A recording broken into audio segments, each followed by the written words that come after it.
I'm sitting here today with Claude Sim, the Associate Concertmaster of the Colorado Symphony. Claude and I have played in this orchestra for many years, uh, and he is just filled with all kinds of wisdom, not only as a violinist for the orchestra, but as a tango musician. So it's my understanding that you've been playing tango for quite a while, but you didn't start immediately back in 19. No, it was a couple of years when Aaron Furby, one of the founding members of the group, took off to a different orchestra, and they had an opening, and so their You leader. slid right in there, I didn't slid you? right in. I had to not audition, but Okay.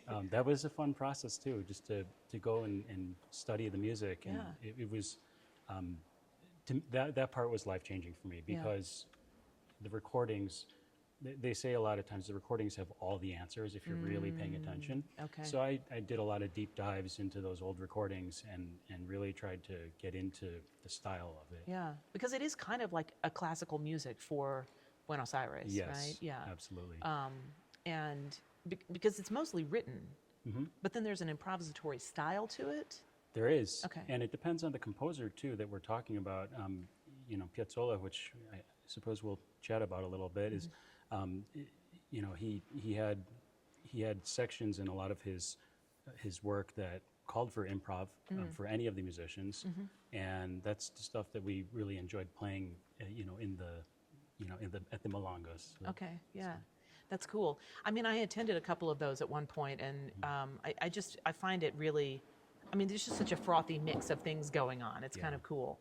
And then I remember being invited to fill out the group and be in a sort of a little orchestra in a string quartet in the back. And, I just was vibing on the energy there. But I didn't know what I was doing. I'm just reading the notes, I'm like hanging out, feeling extra cool with you guys.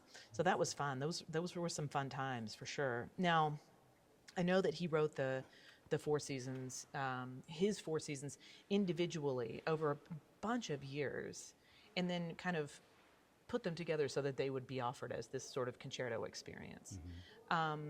So each one of them has their own character, like the Vivaldi Four Seasons does.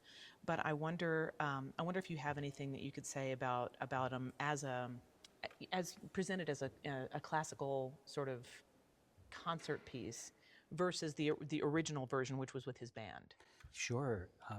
So I think Gidon Kramer has a strong connection. The great violinist Gidon Kramer, he himself is really an enthusiastic interpreter of Argentine tango. I think very serious, obviously an esteemed classical musician, but really took a deep dive into tango, and he had his composer friend arrange this piece that Piazzolla originally played, and made it for violin and orchestra.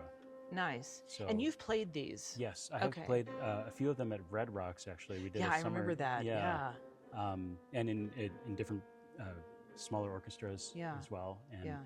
But yeah, they really work as a concert piece. Okay. The way they're scored and orchestrated, and the violin really gets a chance to take the lead voice. Right. Now, but the violin was kind of had the lead voice in the band version too, right? Yeah, but again, the bandoneon is the heart and soul. Right. So the orchestra kind of becomes the bandoneon? Yes. Ah, interesting. Okay, cool.